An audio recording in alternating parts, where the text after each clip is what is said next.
సోదర మహాశయరా, ఒక సందర్భంలో దేవుని ఆజ్ఞతో ఘనమైన రేయి ఏదైతే ఉందో, శుభాల రేయి ఏదైతే ఉందో, దాని యొక్క విషయాన్ని చెప్పేదానికోసము ప్రవక్త గారు బయటికి వచ్చినప్పుడు కొందరు గొడవ పడి కలహించుకున్న కారణంగా ఆ జ్ఞానాన్ని వాపసు తీసుకోవడం జరిగింది.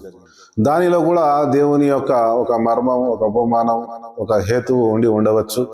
ఎందుకంటే ఇది ఫలానా తేదీ, రంజాను మాసం 27వ తేదీ అంటే చాలా మంది విశ్వాసులు ఆ ఒక్కరోజు మాత్రమే అత్యధికంగా ఆరాధనలు చేసి మిగతా దినాలు ఆరాధనలు విడిచిపెట్టేదానికి అవకాశం ఉండేది. అందుకోసమే విశ్వకారుణ్యమూర్తి జగత్ప్రవక్త ముహమ్మద్ సల్లల్లాహు అలైహి వసల్లం గారు 21, 23, 25, 27, 29 బేసి సంఖ్య దినాలలో చివరి దశకంలో ఈ మహాఘనమైన రేయిని, మహాశుభరాత్రిని అన్వేషించండి అని ప్రియ ప్రవక్త ముహమ్మద్ సల్లల్లాహు అలైహి వసల్లం గారు తెలియజేయడం జరిగింది. ఈ రేయి ఎవరైతే ప్రార్థన చేస్తారో, అత్యధికంగా దువా చేయాలని, వేడుకోళ్లు చేయాలని ప్రవక్త సల్లల్లాహు అలైహి వసల్లం గారు తాకీదు చేయడం జరిగింది. ఈ శుభరాత్రి దైవదూతల నాయకుడు హజరత్ జిబ్రీల్ అలైహిస్సలాం గారు అత్యధిక మంది దైవదూతలతో పాటు రావడం జరుగుతుంది.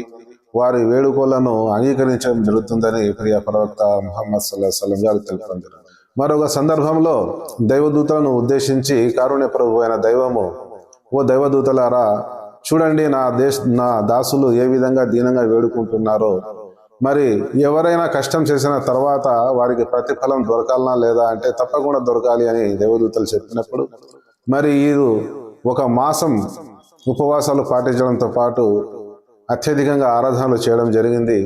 మీరు సాక్ష్యంగా ఉండండి. ఏ కార్మికునికి పని చేసిన తర్వాత నెల జీతం ఇవ్వడం జరుగుతుందో, అదే విధంగా నేను వీరికి ప్రతిఫలంగా వీరి పాపాలను క్షమించి వీరికి పుణ్యాలను ప్రసాదిస్తున్నాను, వీళ్ళను క్షమించి వేస్తున్నాను, మీరు సాక్ష్యంగా ఉండండి అనేసి కారుణ్య ప్రభు అయిన దైవము సెలవీయడం జరుగుతుంది. అదేవిధంగా ఈద్గా రోజున దేవుని స్తోత్రం చేస్తూ, దేవుని ఘనత కొనయాడుతూ ఈద్గా మైదానానికి వెళ్ళి కడు దీనంగా దైవాన్ని వేడుకున్నప్పుడు దైవదూతలను సాక్ష్యంగా పెట్టి దైవ క్షమాపణకు దైవదూతల్ని సాక్ష్యంగా పెట్టడం జరుగుతుంది.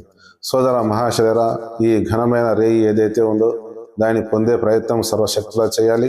ఇటువంటి ఆధ్యాత్మిక వీడియోలు ఇన్షాల్లా దేవచిత్తులకు ముందు కూడా వస్తూ ఉంటాయి. వీడియో నచ్చినట్లయితే సబ్స్క్రైబ్ చేయండి, బంధుమిత్రులకు షేర్ చేయండి. అస్సలాము అలైకుం వరహమతుల్లాహి వబరకాతుహు.